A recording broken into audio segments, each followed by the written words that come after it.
Well, g'day folks, it's Matt Hayson here, looking at everything impacting Sydney's property market this week. Well, it's inflation, which has just eased again according to the latest ABS data from February. Now, RBA's preferred measurement tool is underlying inflation. Now, that eased back from 2.8 down to 2.7%. This is now the equal lowest rate that we've seen since December 2021. However, despite the latest results, financial market traders do not expect a rate cut in April. It is expected that inflation is going to increase back to 3% in the 2026 financial year as government cost of living subsidies do start to phase out. That said, markets are still factoring in there will be 2 more rate cuts this year, with NAB being the most bullish, suggesting the cash rate will come down 1% by December.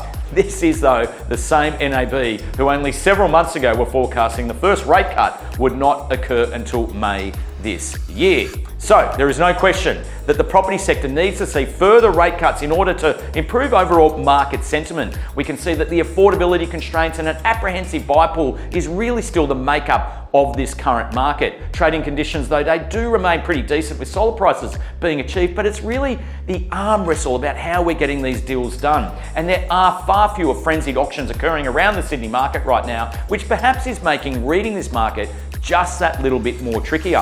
SQM research results highlight this trend of auctions, which has been barely moving above that 50% mark for some time. In fact, the auction market has been around 50% since March 2022, with a slight improvement for a few months in between that mid-period of 2023. Now, these auction results are also reflected in many of the prices that we're seeing being achieved right across the Sydney market, as there is a significant number now of properties which are last traded in 2021 and 22, and they're now reselling again. And this is super interesting. We're seeing examples of 8% declines through to 10% gains through that course of the period. Now, according to the latest Cotality data, in many of Sydney's wealthiest suburbs that are seeing the sharpest price declines. Everyone always hails the strength and the resilience of the eastern suburbs markets, but it's suburbs such as Bellevue Hill, Vaucluse, Wallara and Rose Bay that have all been whacked over the past 12 months, and you can see that on the graph here.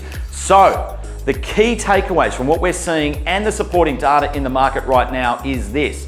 One rate cut hasn't delivered any material improvement in overall buyer sentiment. Property prices remain really solid, but you've got to view them over the timeline of Sydney outcomes. And also, selling and buying or buying and selling conditions are absolutely fine for those who remain connected to the reality of what's happening in the market. And for those thinking of holding out for their dream price, be very mindful. Property prices in Sydney have barely moved in 4 years. Such was the rapid growth that we saw through that COVID period. People are still financially trying to catch up. So the key thing is trading in the same environment remains absolutely the smart play. And right now it's balanced time to be engaged. So get out there, take a look in the market at some of the amazing properties which are on offer. That's all I've got time for this week, folks. Thanks so much for watching, and I'll look forward to catching you all next week.